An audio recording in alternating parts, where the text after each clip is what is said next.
Hi everyone, welcome to 11th of January 2025 Daily Decodes. I hope everyone is doing very well. So we have reached the weekend, and as I always say, once you reach the weekend, this is the time for your questions practice. This is the time for your answer writing. Obviously answer writing should go on every day, and most importantly weekends are for revision and test. So I hope that you are working on your test and everything. So welcome to the class. Good evening everyone. Good evening everyone. Let's move towards 11th January 2025 important news. Okay, so if we talk about before I move towards the news of the important day. So important news of the day, 13th January 2025, the course is starting Secure Personal Guidance 2025. Rather, this is one of the topmost courses which was given at Insights. This course is available for your UPSC mains preparation, and then your course is starting specifically for upcoming prelims. This would be starting on 17th January 2025. This is your intensive prelims booster. This is a specific course for students who want to focus on 2025 prelims, and your preparation is not right up to the mark, and you need that last minute guidance and push for your upcoming UPSC 2025 prelims. This is the course which you can go for.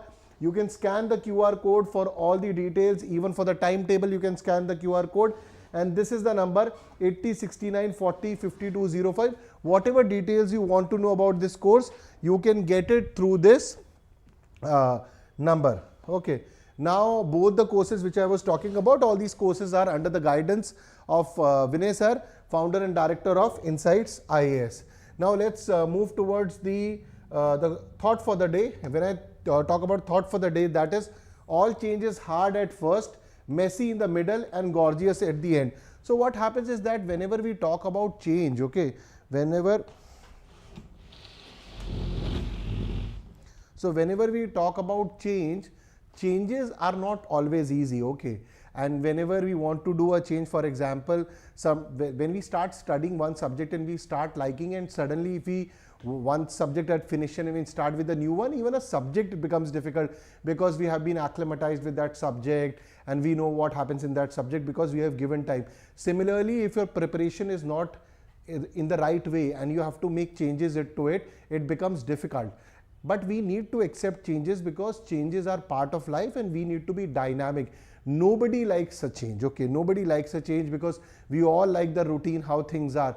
But changes are very important. Recently, the Prime Minister did a podcast with Nikhil Kamath, who is related to Zerodha, and he said that, that I've been successful, or I have learned a lot because I've been out of my comfort zone. And when you are out of comfort zone, you need to accept new changes. So I would recommend you that all of you start accepting the new changes and challenges in your life. Accept the change. It will really help you. So coming to important news for the day. So Defense Minister has said like-minded nation must strive for peace, prosperity. 2024 was the first year to breach global warming limits. So this is not a great news. Obviously, it is told that 2024, if 1 year the global breaching has happened for the climate change, it does not mean that we are entering a catastrophe, but these numbers are not looking good and we need to work upon it. Already we had covered a lot in Daily Decodes regarding the Baku, Azerbaijan, where the COP29 happened, and we all know COP29 was a great failure, in the sense $1 trillion was a demand every year to fight the climate change, but we just got $300 billion, which is again $700 billion more was needed to fight it. Center to address climate change impact on agriculture. So two important news are coming from climate change point of view. In UPSC prelims impact, we'll talk about global south, because in the like-minded nations, important term has been used by the Defense Minister Rajnath Singh, global south. Prime Minister of India also talks about global south, and global south is a very important term. Again and again I've used this term in the Daily Decodes, that global south does not mean geographical northern and the southern hemisphere. Global south are basically those countries in Africa, Asia and the southern regions more or less, which were colonized, which were imperialized, where the economy, where poverty is very high, technological upgradation has not happened, and compared to other countries in Western Europe and America, their economies are not strong, they are not wealthier nation, and India has become one of the top nation taking this global south in the coming decades. In editorial, we'll talk about forging leadership with India's youth power. That would be our focus. Okay. So moving towards the first news, that is like-minded nation must strive for peace, prosperity. This is said by Rajnath Singh, who is the defense minister. So defense minister is at ambassadors roundtable conference has happened, and this roundtable conference has happened at New Delhi. Okay, this roundtable conference has happened in New Delhi. If you can see, the defense minister is there, the naval chief is also there, the army chief is there, Air Force chief is there, and chief of defense staff Anil Chauhan sir is also there. So all top heads is there. So basically defense minister spoke about that, India, obviously India is one of the most important countries leading the global south. Even at 16th BRICS summit in Kazan, there was a lot of talk about global south. China is also one of the important countries leading global south, and India and China both form part of global south. If you go geographically, India and China are part of northern hemisphere. But this division of global south and global north is not on the basis of geography. This is based on the basis of economy, technology development, poverty, and how global south is trying to develop and putting a lot of effort compared to global north, which is much more advanced, richer economy like America and the Europeans. Okay. So defense minister emphasized the commitment to being a leading voice for global south and promoting a multi-aligned policy approach. Obviously, the Prime Minister also talks about multipolar world. Multi-aligned approach means not only the approach of India or China, but approach in which there is a lot of inclusivity. All other countries which might not, probably the many countries of Africa which are not able to join the global north rich nations organization, or they do not have power to put their authority or put their words, they would be inclusively taken in global south, and that is what the defense minister wants to talk about, or he is telling. This approach ensures the inclusion of diverse views. See, if you talk about G7 is the views of developed countries. Even if you take IMF and P5 members, though obviously China is there, China also belongs to global south, but P5 members, if you see, they dominate the entire world, specifically in terms of United Nations. They have veto power. Similarly, G7 developed nation comes, and even if you take IMF and World Bank, they are also dominated by developed nations. In this context, what happens is that these many countries are part of IMF and World Bank, but IMF and World Bank many times have not been able to take care, and if smaller countries or the countries which were earlier colonized and their economy have not grown, their voice is not heard. Now, when India talks about global south, they talks about inclusivity and taking care of these voices also. So India now boasts one of the largest defense industries. The ecosystem has expanded in Asia also for India and aims to enhance capabilities further. And I think I told you yesterday also that wherever Prime Minister goes now, he continuously talks about Make in India. He talks about sustainability. He talks about this financial technology, specifically UPI. UPI is something which the Prime Minister promotes in various countries, that how these countries can adopt UPI. And also he talks about defense industries, how India's defense industry is increasing. So many countries can buy their weapons from India, or they can invest in India as the military complexes are increasing. And same was said by Defense Minister also. So call for collective, so addressing the ambassador roundtable which happened in New Delhi, highlighted the need for like-minded nation to collaborate on global challenges.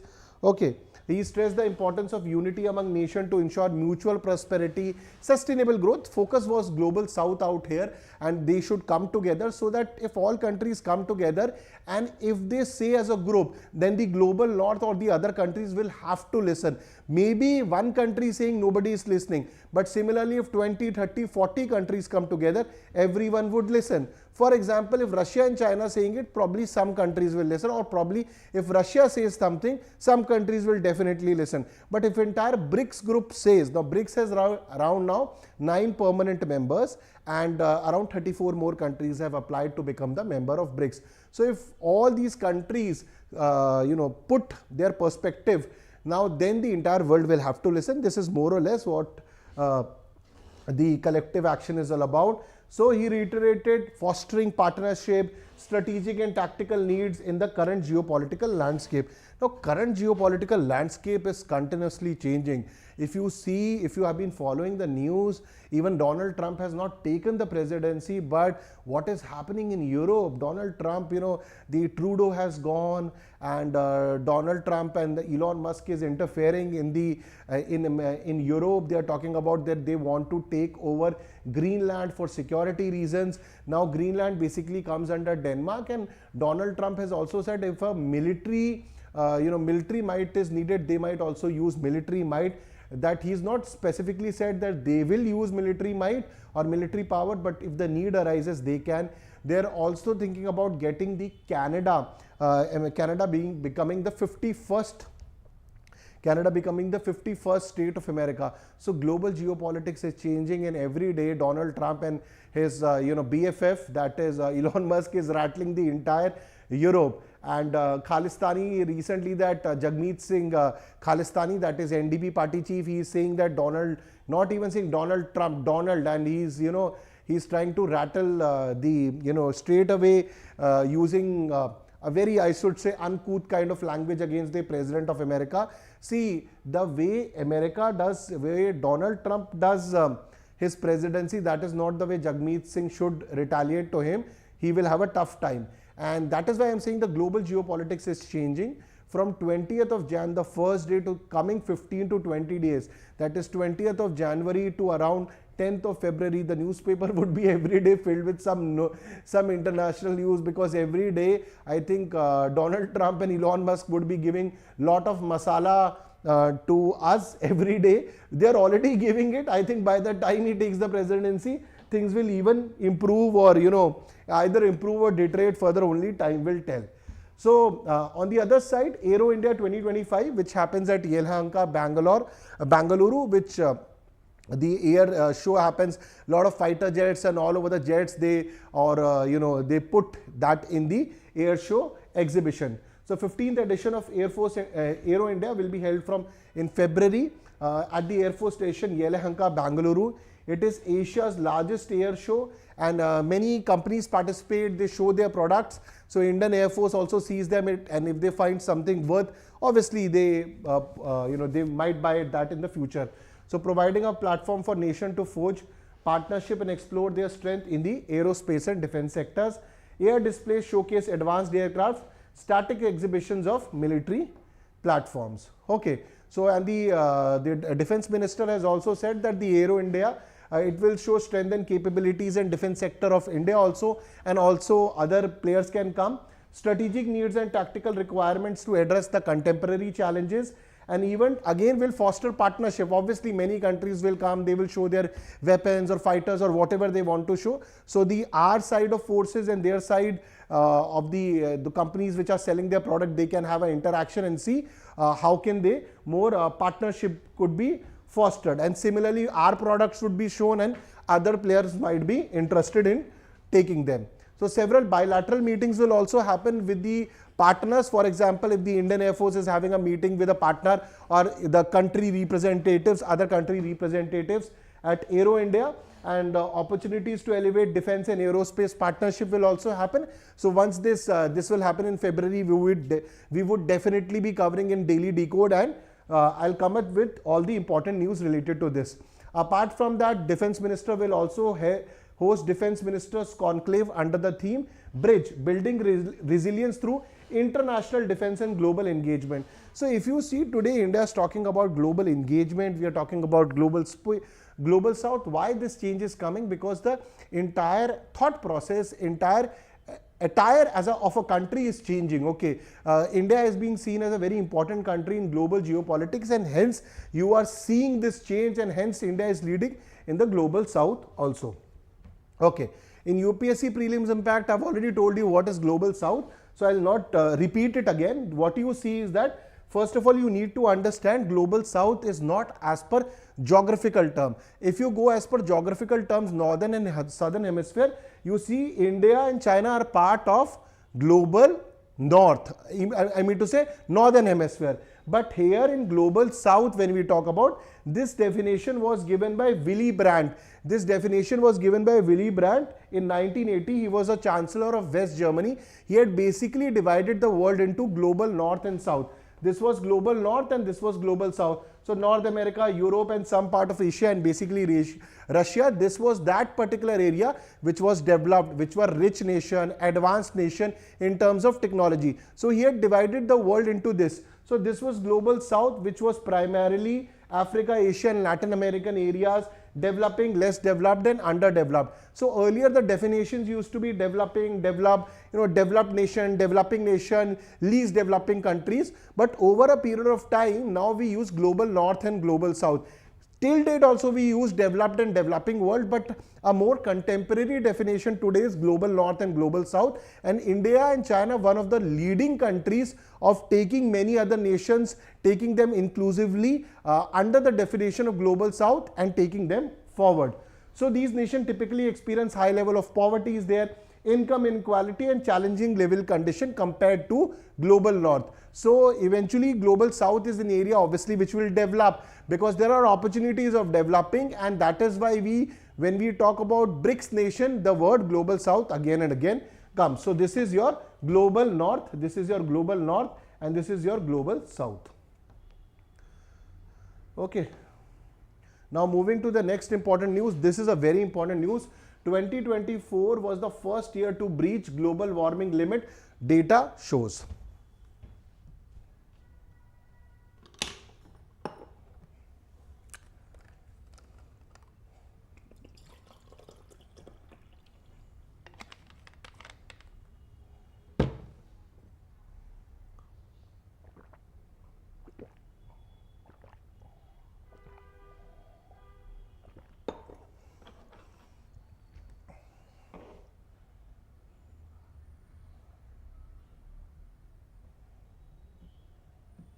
Okay, so moving further into this news, though not a great news, that first year to breach the global warming. So again, not at all a good news, and with the kind of effort which is required to fight the climate change, it is not at all happening.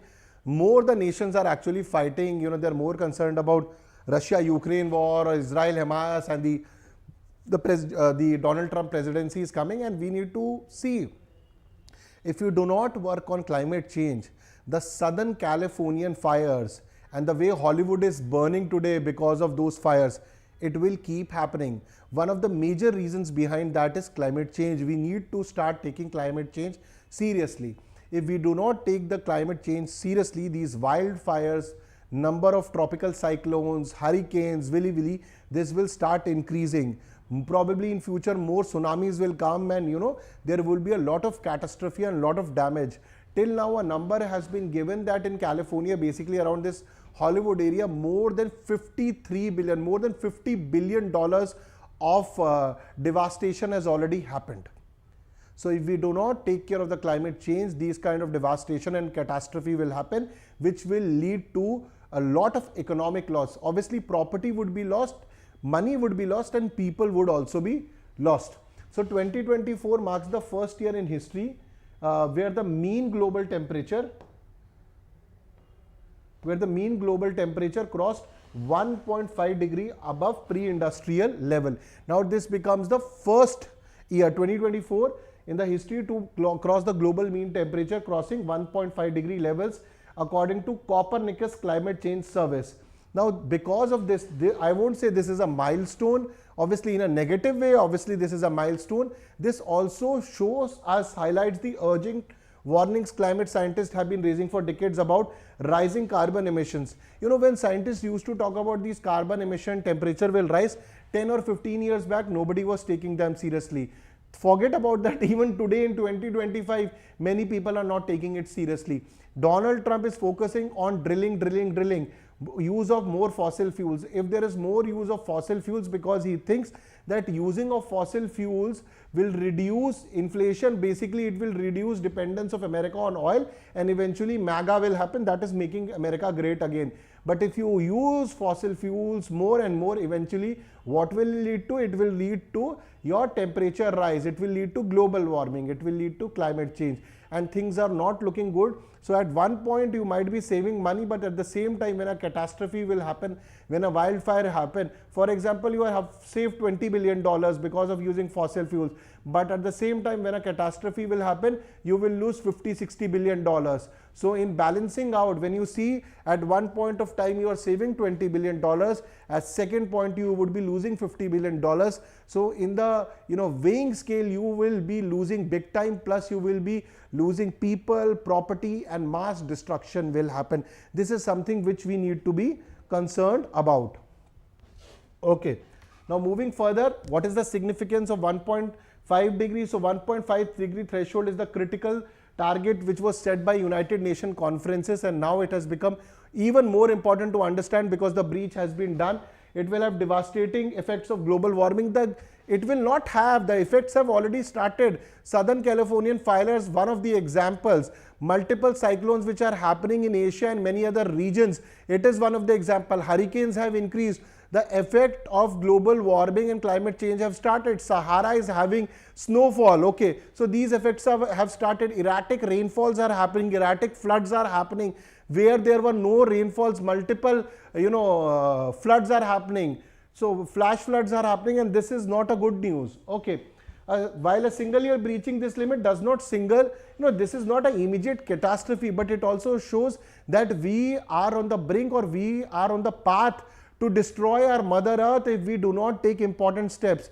The 2024 might be 1 year, probably next year in 2025 we might not breach. But important thing is that if we do not take steps to counter this, there would be a huge problem for all of us.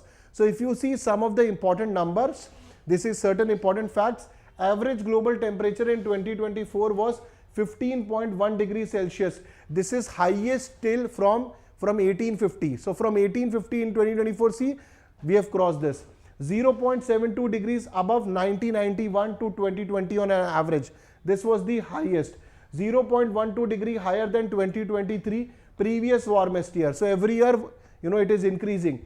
1.6 degree above pre-industrial level from 1850 to 1900. So again, the numbers are not showing us good data. No, good data in the terms of climate change. Each year from 2015 to 2024 ranks amongst the 10 warmest year on record. So every year it is becoming the warmest. For 11 months in 2024, global average temperature exceeded 1.5 degree above pre-industrial levels. So in only 1 month it was less, remaining 11 months it was above the 1.5 degree. This is exactly what United Nations, environment, they were talking about, the climate, UNFCCC was also talking about it. The problem is that we as countries are not together, and this is not a good number. Sea surface temperatures are also rising. So what happens is that when sea surface temperatures are rising, and when the temperature for tropical cyclones, you need a temperature of 27 degrees. So now in an annual average temperature of sea surface temperature is 20.87 degrees Celsius, 0.51 degree above the 1991 to 2020 average. So more than 20 years, the averages are increasing, not 20, 30 years, almost 30 years, this average is also increasing. So sea surface temperature, global temperature, it is increasing, it will create, and once sea surface temperature start rising, it will lead to a lot of tropical cyclones, problem for all of us. El Nino phenomena, the warming of central equatorial Pacific began in June 2023, and El Nino is also contributing to overall increase of the temperature. Record breaking temperatures are happening. Implication for temperature breach. So within a single year, 1.5 degree doesn't equate to breaching global. That's not the problem. The major problem is this. Every fraction of degrees, 1.5 degree increase, 1.5, 1.4, 1.5 or 1.6 amplifies the harm to people and ecosystem. And then this, as the temperature will start increasing, these ambitious targets of, ambitious target emission cuts rates which we are fixing, it will only increase. We are not even able to achieve the target which we had done earlier, which we had fixed earlier. So if our targets increase, it would be becoming, the emission targets will increase. It would be impossible to achieve those targets with the current standard, with the current countries coming together, and with the current amount of resources. And it looks like with the Donald Trump presidency, the Donald Trump he hardly believes in something called climate change. And he also says that currently there is not a good technology also to counter the climate change. In this current context with, mean temperature breaching that 1.5 degrees Celsius does not show good for us, and days are not looking until unless America start taking this very seriously. So impact on developing economies, they will face increased climate disasters, they will require fund to address climate impact, but I don't think so that number is coming. Failure of COP29, because at COP29 we were looking for funds, we were looking for $1 trillion per year. Maximum amount of funds which we got is $300 billion. Earlier it was $200 billion per year, now it is $300 billion. So we are short by $700 billion. Now when will this fund come? How we will be utilizing it? When will developed country give it? Can we get the renewable technology? Nobody knows when this is happening, and that is why this news is not good, not only for our country, but for the entire world. So limited climate finance hinders mitigation ambition. Obviously, if there is no climate finance and developed world, which are the real people behind, because industrial revolution started there, so they are the real culprits behind this problem which we are. Obviously, developing countries also added to this pollution and climate change and global warming, but developed countries, there is a term called common but differentiated goals. Industrialized nation and developed nation needs to put more effort to fight this. Problem is that they are not doing that. So in conclusion, this data tells serious implication of rising global temperature for ecosystem economies, particularly in the developing world, without ambitious and coordinated global action. So, world is on a trajectory to exceed 2 degree. We have already crossed the 1.5 degree in 2024. And if this continues, 2 degrees Celsius of warming by 2050 would be crossed, and this would amplify things like anything, and then it would eventually becomes, then probably we should start searching the life on Mars very seriously, okay, and start making space shuttles which can take all people. Otherwise, living on Earth would become very difficult. So probably this is why Elon Musk might be investing in that. Okay, now coming to a prelims question. 2024 was the first year to record mean global temperature exceeding 1.5 degrees above pre-industrial levels, correct? El Nino significantly contributed to record-breaking temperatures in 2024, okay, correct? The global temperature in 2024 was 0.5 degree below. No, it was not below. The temperatures, it has gone above the 1991 to 2020 average. We just saw it went above. So 1 and 2 are right. A is the correct answer to this question. Okay, so it rather 0.72 above the 1991 to 2020 average. That is why that statement is wrong. So mains question is also there. The breach of 1.5 degree global warming limit in 2024 highlights the urgent need for global climate action. Discuss the implication of this milestone and the role of international cooperation in addressing climate change. For this question, I have also given you some data taken from this article only, how you can work on your answer. For example, the breach of 1.5 degree limit says signals an alarming shift, and rest of the things I have also added, like which I have added yesterday also. You can go through it. It will help in your answer formation. So some of the factors like El Nino, international cooperation, climate finance is needed, and obviously 1 year we cannot see 2024 breaching cannot be taken that it is a catastrophe has come, but it should be taken as a very important caution. Now the next important news is Center calls for comprehensive approach to address the impact of climate change on agriculture. So again a very important news from a climate change perspective.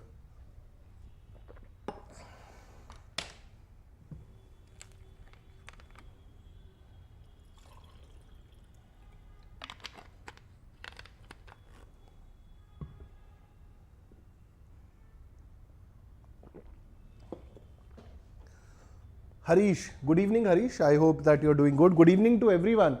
You guys have stopped saying good evening. It is just, I think by next week, I think by Tuesday next week, we will start doing the decodes in the English. I know, not in English, I mean to say in the morning. And I think by next week, I told you that I would be back in Bangalore, and many of you want to meet also for a lot of questions. So then again, it will start by next week. We'll be starting it in morning. I think by Tuesday, we should start it. So couple of days. So I think Monday it will happen in evening, because Sunday we do not do daily decodes. Monday in evening, and from Tuesday it should happen in morning. So center calls for comprehensive approach to address impact of climate change on agriculture. So at least world might not be taking climate change seriously, but the central government is taking that as a good thing. So Hindu Business Line Agri and Commodity Summit 2025 happened in New Delhi, and they were discussing the challenges posed by climate change to agricultural sector. The Agricultural Secretary Devesh Chaturvedi was also there, and he emphasized two-pronged strategy. And the two-pronged strategy was adaptation and mitigation. We need to adapt and we need to mitigate these challenges effectively. So at least we are talking about it, because when you talk about it, only then you can implement it. And the Agricultural Secretary was there. So he spoke about developing drought and flood resistant crops varieties to ensure resilience against extreme weather, because if the world over the countries do not take climate change seriously, and they are not taking climate change seriously, and extreme weather events happen, if the countries are not taking seriously, the world is not taking seriously, India should definitely work on drought and flood resistant crop varieties. Very important step. Second, efficient water management techniques to conserve resources, because the issue of water will come, and that is why conservation becomes important. It can be rainwater harvesting or other methods. Third important thing, crop insurance coverage. Crop insurance coverage is very important for farmer, because of these erratic climate change events. There can be a drought, and the farmer might lose the amount of money he has taken as a loan, he might lose it, and that is why crop insurance is very important for farmer, specifically when more than 50% of our population is still engaged in agriculture. So important steps are drought and flood resistant varieties, efficient water management techniques, and third is crop insurance cover for financial security to our farmers. Very important step from the perspective of Indian farmers. Okay. Next is your mitigation efforts. These were adaptation strategies he told. So the the Agricultural Secretary talked about two steps. So this is the first step, adaptation strategies. Second is mitigation. How can you reduce the climate change effect on agriculture? So what is the mitigation? Promoting natural farming and reduce the use of chemical inputs and chemical fertilizers and improve the soil health. Second, leveraging carbon market incentives to encourage climate smart agricultural practice, and here the central government and state government will need to put effort and help the farmers in this. Third is ensuring the dual goal of food security, sustaining farmer livelihoods and a changing climate. In the changing climate, we also need to understand, good evening Sharon, we also need to understand that in this current context, when we talk about the focus of the current NDA government over I think even in the previous tenure, they had spoken about doubling the farmer's income. If we want to double the farmer income, it is very important that insurance, the crop insurance becomes an important part, and sustaining farmer livelihoods become. So different sources of income should also be given to farmer, because sometimes agriculture might not work for him because of erratic climate change events. So in this context, the state government and the central government need to pitch in and find different other ways, so that the farmer has been, his needs are taken care of. So here in the mitigation effect, natural farming, carbon market incentives and incentivization, and dual goal of food security and farmer livelihoods in the changing climate. So these were certain important things which were suggested by him. And then he also focused on PACS. PACS stands for Primary Agricultural Cooperative Societies, and this is also very important from point of view of UPSC prelims. Okay, so he is talking about that PACS today, this Primary Agricultural Cooperative Society, their major work is for credit, okay, giving credit and input supply. Now he's talking about that, okay, they are doing the credit and input supply. They need to move beyond this, okay. So he's talking about they need to become multi-purpose entities, because he's talking that converting 2 lakh packs into multi-purpose entities and expanding coverage of crop insurance from 40% to all farmers. Now only 40% farmers are under the crop insurance. It should not be 40%, it should be 100%. Once it reaches even 90-95% or eventually 100%, that would be a lifesaver for the farmers. Okay. And also talking about establishment of 70,000 grain storage points. This is very important for rural agricultural point of view, because if there are no storage points, then many times the food or this grains, they get disrupted, or rather because of different weather climate events, the rains coming, they lose if for example if the storage points are not there, then you cannot store in them in particular location, which might lead them that they do not work properly. Okay, so address rural grain storage challenges, lower transportation cost, and serves as procurement centers for farmers. Okay.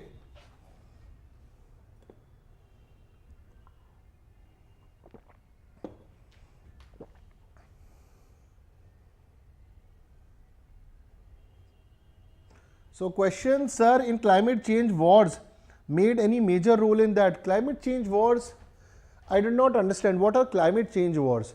Like any country fighting against any other country in climate change wars? Did not understand. Can you explain to me, Sharan, what you are exactly asking, so that I can understand what you are trying to say? So,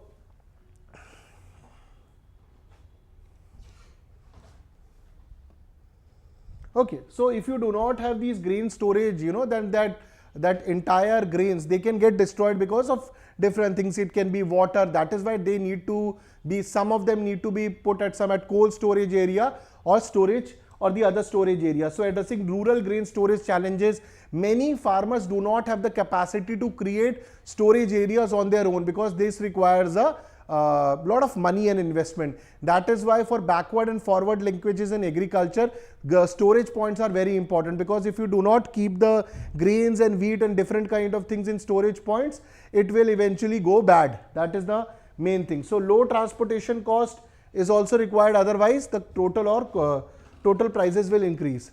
So what is the key pillars for climate resilient agriculture? Green lending acceleration, promoting loans for sustainable agricultural practices and loans, plus most importantly crop insurance is also very important. Access to data, ensuring farmers receive critical information for informed decision. Internal green transportation, enhancing eco-friendly processes within organization. And finally, resource mobilization would also be needed. So these are certain areas.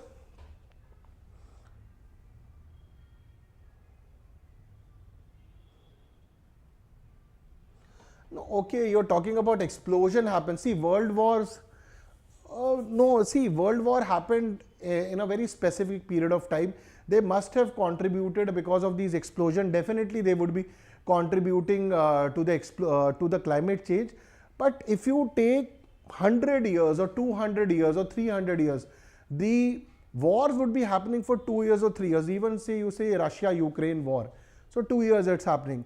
But the amount, just imagine, if you're in Bangalore, just imagine the amount of pollution through cars on daily basis from Bangalore, Delhi and major cities all over the world. It would be so high that what is happening in Russia-Ukraine war would be nothing. Russia-Ukraine war is only happening for 2 years. And similarly, even if you take World Wars 3-4 years, but compared to that, the industrialization happened for years and years. The contribution of that to the global climate, the climate change and global warming is very, very high. So your point well taken, Sharan, but this will become a very piddly number, very small number compared to the industrialization and these factories producing smoke and the carbon output. Okay, so these are two important courses you can take admission if you are preparing for KPSC. Pragati batch is starting on 15th January. This is for KPSC mains.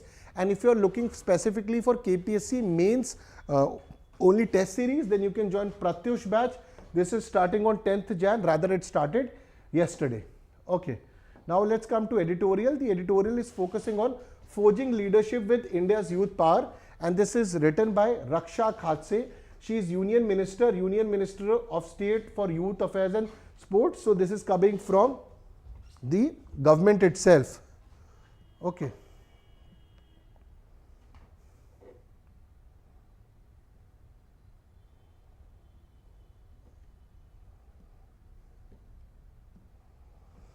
So moving forward into this, the last news, important news of the day.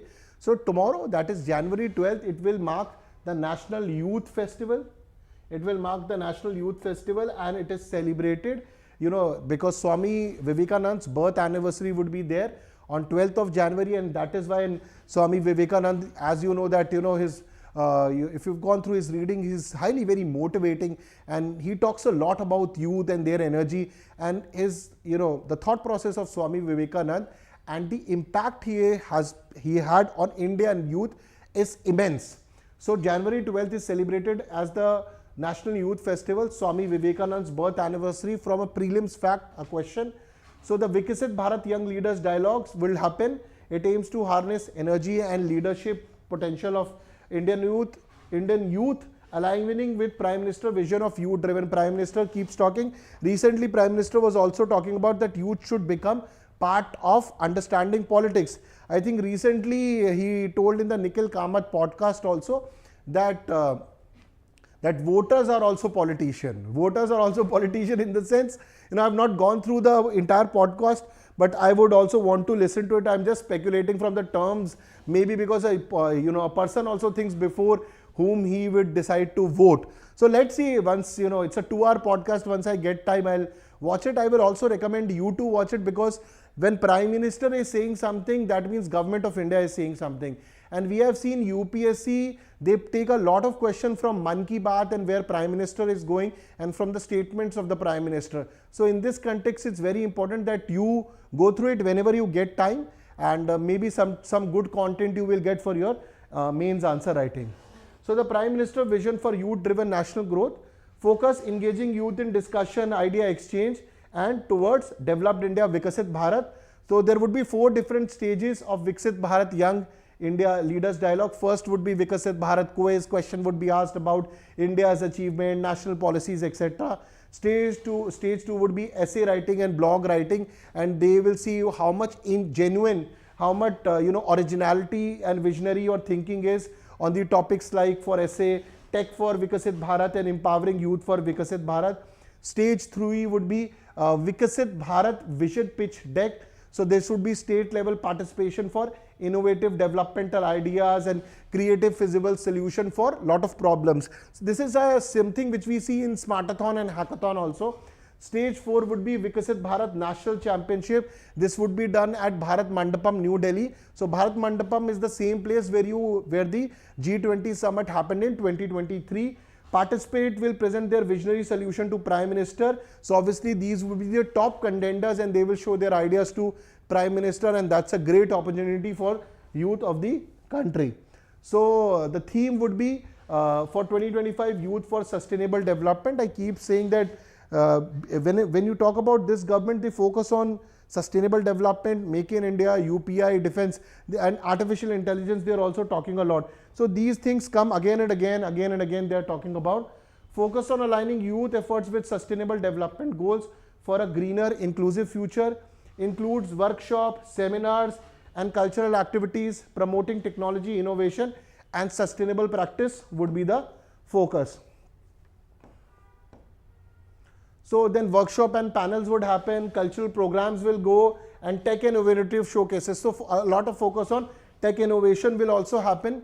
Engagement with leaders. This is something that the youth can engage with top leaders from government, business, and academia. So a lot of enrichment will happen, and recognition of contribution would also be done. So Mera Yuva Bharat, My Bharat would be the one. Behind this, it's an autonomous body under Ministry of Youth Affairs and Sports. My Bharat, from a point of view of Prelims, an important fact. So the focus, it will facilitate youth empowerment through engagement, knowledge sharing. So digital integration, support for youth-led initiatives, and total or overall enhancement of youth, and the perspective of meeting with the top leaders would be there. So in overall, it would be a great stage for youth to interact and learn. So question is there, India's youth are key drivers of its journey toward becoming a Vikasit Bharat. Discuss the role of initiatives like the National Youth Festival and My Bharat in harnessing youth potential for national development. Lot of data can be taken from the article which I have shared and the news which I have shared in the PDF. In extra mile, you can go for India's journey so far on the AI military bandwagon. I would have taken this article, but since it was an article written by a minister himself, that is why I went through that. And you can follow ICANN also. And thank you very much. Please like the session, share the session, and press the bell icon, and soon we would be coming early in the morning by next week, that is around Tuesday. Tomorrow there is no session because it's Sunday. Jai Hind and take care and bye-bye. And also the AI podcast is now alive, that AI would be replacing teachers, and Vinay sir has given a wonderful podcast. Please go through it. It will enhance and enrich your knowledge.